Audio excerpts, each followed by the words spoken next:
Το καλό πια. Μήνυση το Ραπτόπουλο, ο Κόντης. Πού ήσασταν τότε?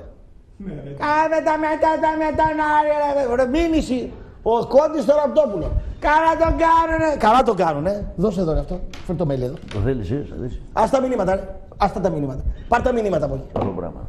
Πάρε. Λοιπόν, είχατε το μέλι. Γεμάτο. Μελάκι ωραίο. Βάλ το δάχτυλο λίγο έτσι. Άντε βάλε αυτό.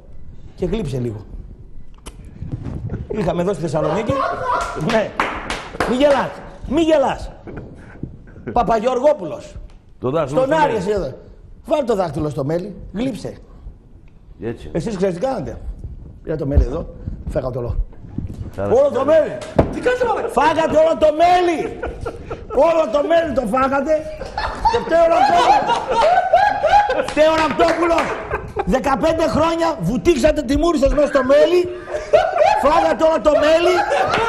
Και φταίει ο Ραπτόπουλος τώρα. Φταίει ο Ραπτόπουλος τώρα. Όλο το μέλι φάγατε. Δεν βάλατε το δάχτυλο μέσα. Το δαχτυλάκι. Φάε. 7 εκατομμύρια στον Εραστέχνη Άρη. 7 εκατομμύρια. Πού τα φάγατε 7 εκατομμύρια, ρε? Φάγατε. Βάλτε το δάχτυλο, λέει. Ξέρεις τι ωραίο είναι? Όλο το μέλι. Όλο το μέλι. Και φταίει ο Ραπτόπουλος. Άντε από εκεί. Μου επιτρέπει το κυνηγάτε κιόλας. Άντε από εκεί. Εσύ πάλι το γλύψιμο, ναι. Βρίζετε τον Ραπτόπουλο εσείς που κυνηγούσε τον Κόντι, τον Σαουρίδη, τον Έγρη.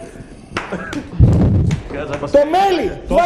Τόσο καιρό περίμενα να γλύψεις ο Φλαμάς. Παπαγεωργόπουλος, φέρει το μέλι. Φάει όλη την κανάτα. Τσοχατζόπουλη. Στα σωματεία μέσα.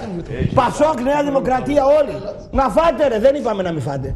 Πάρε με το δάκτυλο και γλύψε. Παιδιά, αληθινό μέλι είναι. Εσείς κάνατε μπάνιο σαν το Ραπτόπουλο, έχει δίκιο. Όχι. Έχει δίκιο. Μπορώ να γλύψω. Γλύψε. Μπορώ να γλύψω, ρε Πούστη, δεν μπορώ. Ωραίο, τελείωσε, τέρμα, έγραψε. Γλύψε. Στο γλύψιμο καλό είσαι. Φάγανε όλοι. Και βρίζει τώρα τον Ραπτόπουλο. Και ο Σλαμάς έφαγε. Βγήκε ο Διούδης. Αλλά δεν το βρίζει. Να πιάνει το. Πάμε στον κόσμο.